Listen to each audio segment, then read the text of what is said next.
जय आदिवासी। सन्माननीय महायुतीचे उमेदवार अतुल बेनके साहेब, सन्माननीय सर्व तोलामोलाचे भाजपचे पदाधिकारी असतील, शिंदे साहेबांच्या सेनेचे पदाधिकारी असतील, राष्ट्रवादी काँग्रेस अजितदादा गटाचे सर्व पदाधिकारी आणि कार्यकर्ते, नेते, उपस्थित बंधू आणि भगिनी, तरुण मित्र आणि पत्रकार मित्र, सर्वांना मी मनापासून धन्यवाद देतो।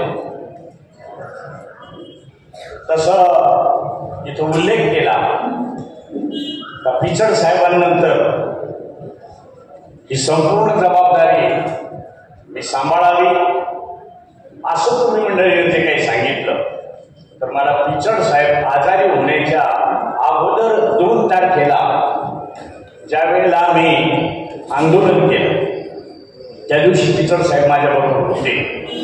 3 तास रंगरंगत्या उन्हात ते माझ्याबरोबर बसले आणि वैभव भाऊला सांगितलं, याच्यानंतर तुम्हाला सगळ्यांना याला सांभाळावं लागेल, आणि मला सांगितलं की समाज रक्षणाची जबाबदारी आता याच्यानंतर माझी म्हणून तुझ्याकडे येईल, ती सांभाळ, अशा पद्धतीने सांगितलं। नाही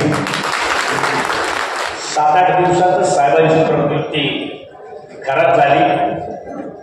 2-3 वेळा गेलो, पण आता आज जेव्हा फोनवर विचारलं तर साहेब जे कोमात होते 17-18 दिवस, आता त्यांची डोळ्यांची उघडझाप त्या ठिकाणी होते।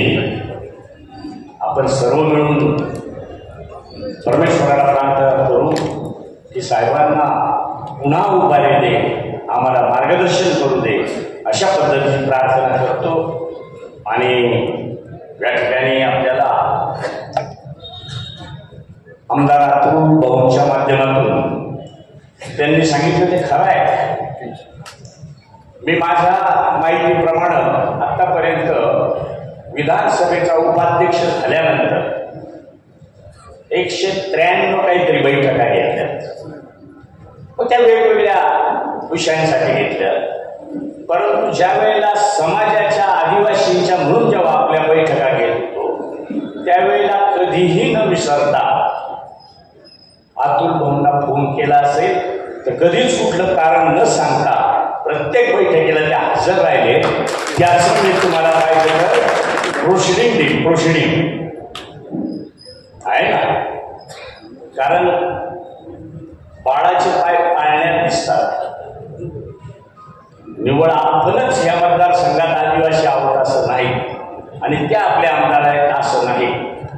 एकूण 0.23% लोक मतदारसंख्या असलेल्या आपल्या राज्यात 72 मतदारसंघ आहेत, परंतु 72 मध्ये 25 जे काही आहेत आपले आमदार, आदिवासी आमदार 27 आहेत मला 25, पण आपण त्यांना 2 यांना बोगस म्हणतो ना, नसत तर ते 25च आपण ग्राह्य करतो, आणि मग त्याची 2 जे अनुपस्थित राहतात त्याच्यात 2 मी भर टाकतो। आपले बरेच आमदार येतात बिचारे, काहींना लांबून यावं लागतं, विदर्भातून यावं लागतं, त्यांना इमर्जन्सी कळवलं तर येत नाही, पण नंतर येऊन का होईना मला त्या विषयावर, समाजाच्या हिताच्या विषयावर पाठिंब्यासाठी सही करून देतात। पण बेनके साहेबांनी सुनील अण्णा हे फोन केला का 2-3 तासात पोहोचून जातात, आणि मग मी हे जवळचे म्हणून तरुण तगडे म्हणून, कारण बाकीचे थोडेसे म्हातारे आहेत केरळ साहेबासारखे, त्यांना तेवढ्या लाभ देणं शक्य होत नाही, हे ताबडतोब त्या ठिकाणी हजर होत असतात। आणि प्रत्येक वेळेला हे दोघं 100% असणार म्हणजे असणार। आणि मग त्यांनी सांगितलं जेही बजेट होतं, आदरणीय दादा, हे तुम्हाला आपल्या सगळ्यांना माहित आहे, दादा फणस आहे,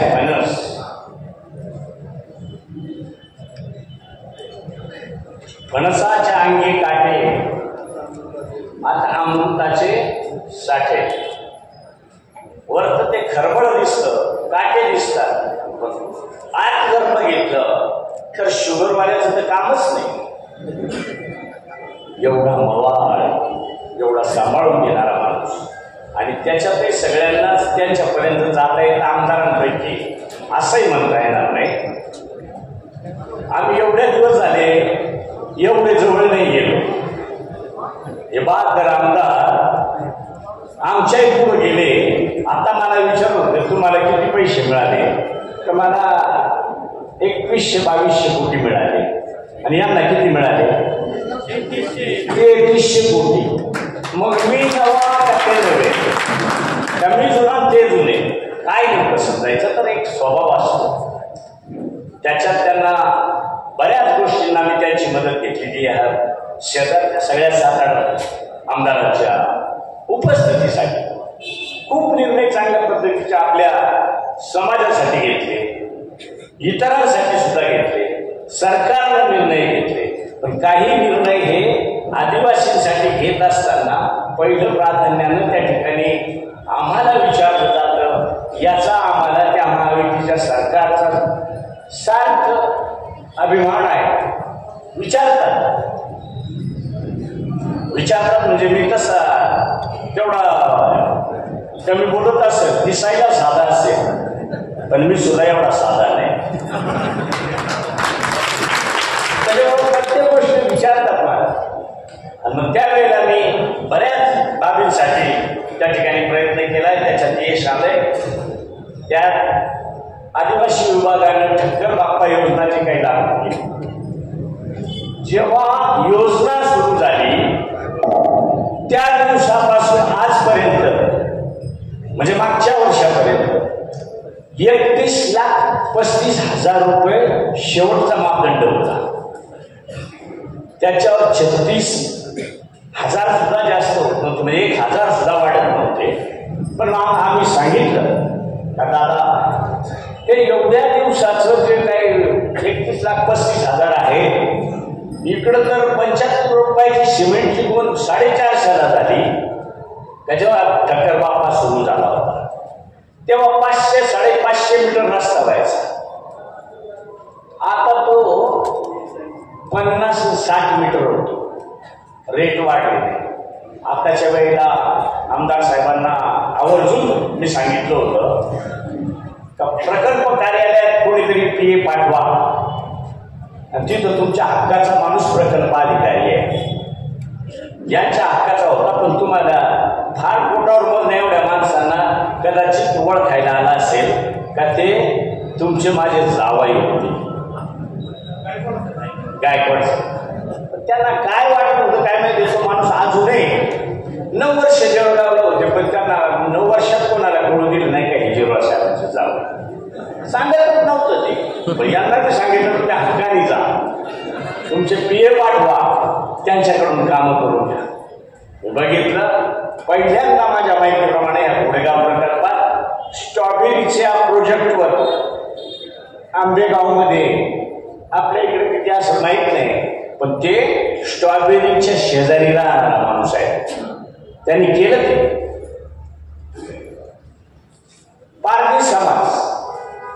पारधी समाजाला आजही चोर म्हणूनच संबोधतात. तो आपलाच आहे ना आदिवासी, फक्त त्याच्या मानेवर शिक्का आहे चोर. पण त्याला जर आपण जर योग्य वळणाला नेलं तर नगरमधल्या मुलांनी गुळाचा कारखाना टाकलाय. गुळाचा कारखाना, मूळ घास विकतात. हे आपण जेव्हा त्यांना जसं हे तुम्हाला मार्गदर्शन करतात किंवा तुमच्या अडचणीला धावून येतात, असं कोणीतरी आपला असलं पाहिजे, त्याला आपण आपलं म्हणायचं. काय जातीनं आहे, कोण आहे, याच्यापेक्षा ते आपलं आहे अशा पद्धतीनं आपण त्यांच्याकडे पाहिलं पाहिजे. का जसं ते आता सांगत होते, माणसाच्या डोक्यात काटे येते का मी आदिवासी आहे असे सांगणारे हे पहिले छत्रपती असते. पहिले महाराज होते, कारण महाराजांबरोबर मावळे आदिवासी. तसं आता आम्ही तुमच्याबरोबर मावळे आहोत, तुम्ही चिंता करू नका. मला आज सकाळपासून अनेक फोन आले त्यांनी एक समाधानाने सांगितलं, तुम्ही गेलं पाहिजे, प्रोटोकॉलला तुम्हाला बोलवलंय, तुम्ही गेलं पाहिजे. त्यांनी मला अडवलं नव्हतं आणि त्यांचा स्वभावही वेगळाच आहे. म्हणे माणूस चांगला आहे. धनगर आरक्षणावर फक्त पहिला आदिवासींना सपोर्ट करणारा आमदार बेनके साहेब अशा आमच्या ज्या काही आपल्या ज्या संघटना आहेत त्याच्यापैकी अनेक संघटनांनी मला सांगितलं, बिरसा ब्रिगेडनं मला सांगितलं, साहेब आहे आमचं आपसा संघटनांमध्ये काही घेवेदार असतील पण त्या माणसाविषयी तुम्ही गेलात तरी आम्ही तुम्हाला काही म्हणणार नाही. त्यांना मी सांगितलं, बाबा असं आहे, राज्याचं नेतृत्व करायला मला सांगा. बऱ्याच ठिकाणी आता माझ्या मतदारसंघात सांगत असतात, साहेब तुम्हाला आम्ही निवडून देऊ, तुम्हाला आदिवासी विकास मंत्रीच करू. माझं म्हणणं आहे, आदिवासी विकास मंत्री माझ्या मतदारसंघाचे लोक नाही करणार, त्याला आमदार लागतील. हे आमदार जर समजा माझ्या बरोबर नसले मी कसाही निवडून आलो तर मला कोण आदिवासी विकास मंत्री करत, मग त्याला पुन्हा मी सांगत असतो, का बरं मी आदिवासी विकास मंत्री आहे म्हणून मला मी आदिवासी असल्यामुळं मला आदिवासी विकास मंत्रीच फक्त करायचं, का बरं दुसरं मंत्रीपद आदिवासी नाही सांभाळू शकत काय?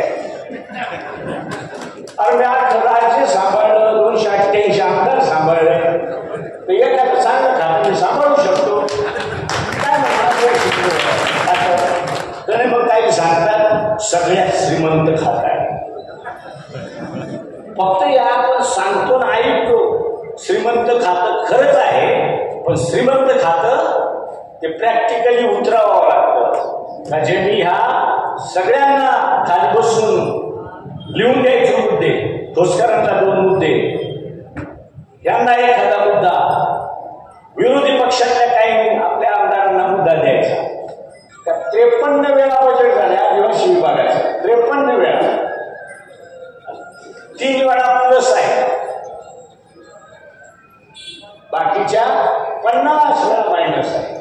पैसा आहे तुम्हाला, लय पैसा, पण ते 50 वेळा मायनस आहे तर मग लय पैसा कसा? पण जेव्हा आम्ही सगळ्यांनी मिळून ठोक केला होता आणि सांगितलं होतं आम्ही याचिका दाखल करू, 50 वेळा जेवढे पैसे आमचे राहिलेत ना, तो आकडा मला सुद्धा वाचता येत नाही, एवढा मोठा झाला. तेव्हा फडणवीस साहेब वित्तमंत्री होते, फडणवीस साहेबांनी मान्य केलं, मी 7 दिवसात मागचे नाही पण मागं 2 वर्षाचे तुम्हाला पैसे देईल. त्याच्यानंतर अजितदादा वित्तमंत्री झाले, दिले एकदा पैसे, परिपूर्ण पैसे दिले. 0.20% पैसे राहिले होते, 0.20%, 0.20% सुद्धा सोडले नाही आम्ही सगळ्यांनी, नाही सोडले. आता 0.20% पैसे म्हणजे किती झाले? 4000 कोटी झाले. त्या एकूण बजेटच्या 0.20% 4000 कोटी झाले घेतले आणि म्हणून साहेबांना सुद्धा D6ची कामं असतील. D54 मला वाटतं राहून गेली, पण D6ची कामं साहेबांना मिळाली. आश्रमशाळेसाठीचे पैसे साहेबांना मिळाले. म्हणजे जो रुपया मला मिळाला असेल तेवढाच रुपया त्यांना सुद्धा मिळाला आहे. त्याच्यामुळं तुमच्यावर कुठंच अन्याय होणार नाही याची खात्री जबाबदारी मी मंत्री हो ना हो, कदाचित असंही होईल, मला तुम्ही मंत्री कराल आणि मला यांना मंत्री करावं लागेल एखाद्या खात्याचा, कारण आम्ही एका जिल्ह्यात नाही, एका जिल्ह्यात आम्ही दोघं राहिलो असतो तर एकच मंत्री झालो असतो. आम्ही दोघंही मंत्री होऊ शकतो तुमचे, पण निवडून द्या तेव्हा, आणि तेही निवडून देताना सुद्धा निवडून येतो माणूस, मी 79 मतांनी हरलोय, एकदा 79 मतांनी निवडून येण्याचं सुद्धा त्याचं मेरिट किती आहे तशाच पद्धतीनं घेतलं जातं. म्हणून मतांची टक्केवारी वाढवली पाहिजे. कारण मला एक समजतं, ग्रामपंचायतला मतदान होतं 95%, 95%, लोकसभेला मतदान पुन्हा 10% मागे, विधानसभेला तर 20% मागे, आणि सरपंच 95%. जर समजा ह्या आमदारांनी काही नाही आणलं तर सरपंचाला काय देता येईल गल्ली बोळात? मग जो आणतो हे वाडे, सरपंच माझा आहे पुढे, तो वाडकी आहे आणि हे स्वयंपाकी आहे.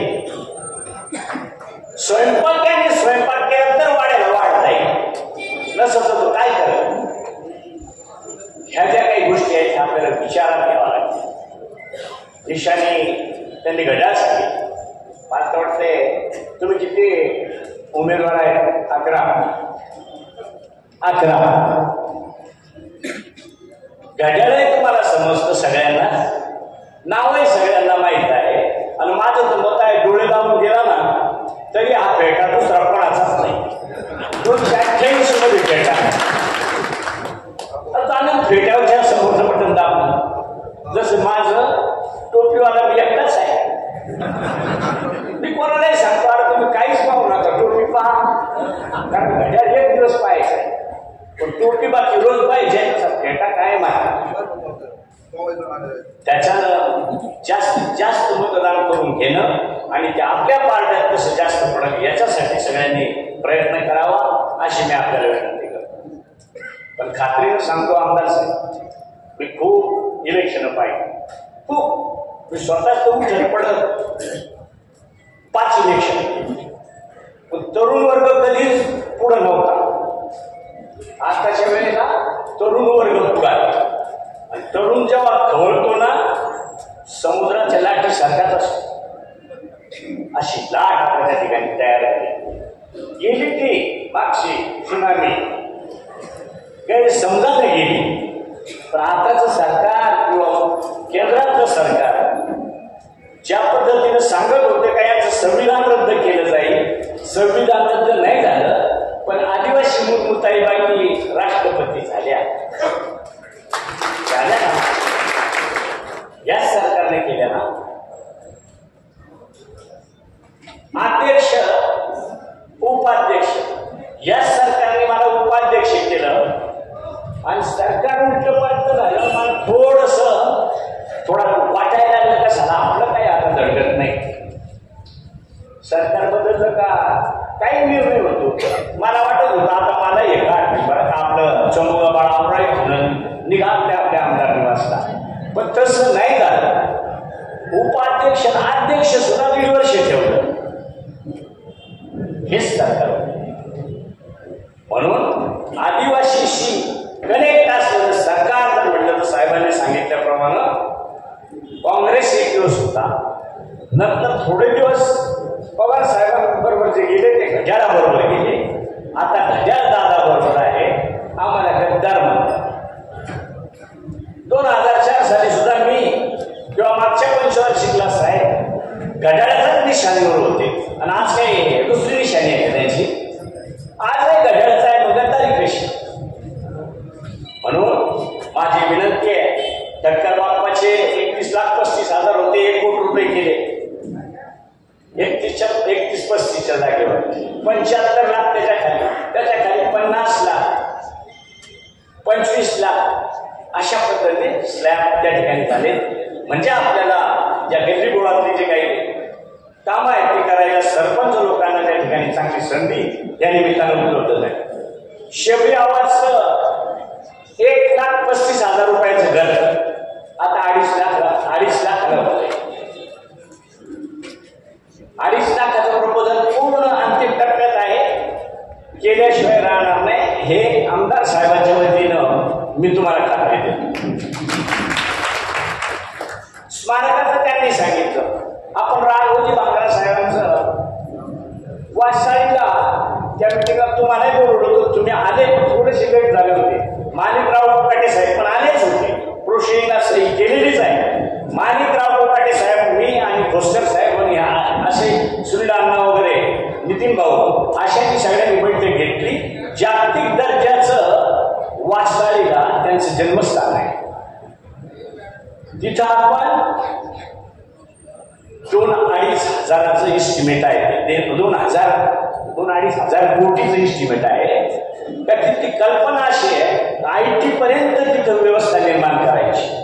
150 एकर जागेवर त्याला 289 कोटी रुपये आता मागच्या याच्यात सँक्शन केले. सरकार आणि आदिवासी समाजाची नाळ जी आहे ती कुठंच तुटू देणार नाही आम्ही, अशा पद्धतीची तुम्हाला आम्ही खात्री देतो. या ठिकाणी खूप चांगली चांगली कामं झाली. त्याच्यात आशा वर्कर्सला न्याय दिला, त्याच्यात डाटा ऑपरेटरला न्याय दिला, त्याच्यात पोषण आहार शिजवणाऱ्या त्या महिलांना लाभ दिला, ग्रामपंचायत कर्मचारी 10% त्यांना न्याय दिला, सफाई कामगारांना न्याय दिलाय. त्याच्या बैठका मी घेतल्या होत्या. पोलीस पाटलांना मानधन 15,000 केलं, याच सरकारने केलं. डॉक्टर BAMS होते, त्यांना ऑथराईज कुठंच काही नव्हतं, त्यांना ऑथराईज झाले. त्यांची एक कमिटी केली. हे 45,000 मुलं आहेत. पशुवैद्यकीय डॉक्टरांचा प्रश्न होता. असे खूप चांगले निर्णय त्या ठिकाणी या सरकारने घेतले आणि म्हणून पुढील ज्या काही बाबी आहेत त्या करण्याच्या दृष्टीनं आपण सगळेजण बेंटे साहेबांना सहकार्य कराल अशी मी विनंती करतो. एक अतिशय नामांकित असा निर्णय झाला. ह्या ज्या ताई आहे पोलीसवाल्या, तुम्हाला उंचीची मर्यादा किती आहे?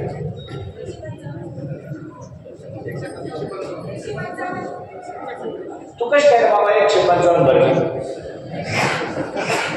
5 सेंटीमीटरनं तुम्हाला आर पाटील गृहमंत्री असताना 5 सेंटीमीटरनं उंची शिथिल केली. मुलांसाठी नव्हती केली. आताच्या सरकारनं मुलांसाठी सुद्धा 5 सेंटीमीटरनं उंची शिथिल केली. आता मुली 5 सेंटीमीटर कमी केल्यामुळे मुलींची संख्या जास्त, मुलं घरी आहेत. या 5 सेंटीमीटरनं 1 सेंटीमीटरनं 2 सेंटीमीटरनं जे घरी राहत होते ते आता पोलीस. मुलींच्या परदेशी शिक्षणाची व्यवस्था, कारण मुलीला जागेवर व्यवस्था असली, सगळ्यात हॉस्टेल वगैरे असलं तरच शिक्षण होतं. नसं तर माझ्यासारखी 7वी नापास बायको करावं लागते. माझी बायको 7वी नापास आहे. शाळाच नव्हती. शाळा उभी करून दिली मला ह्या गव्हर्नमेंटनं. त्यावेळेला तिथं मी कॉलेज काढलं आणि तिथंच शिकून माझी सून BSc नर्सिंग BSc आहे. हे सरकारनं निर्णय घेतले आणि म्हणून साठी आपल्या या कामसू सरकारला त्या ठिकाणी निवडून देण्यासाठी किंवा पुन्हा सरकार बसवण्यासाठी आमच्या सरकारला त्या ठिकाणी परत विधानसभेत पाठवाल अशी विनंती करतो आणि थांबतो. जय हिंद, जय महाराष्ट्र.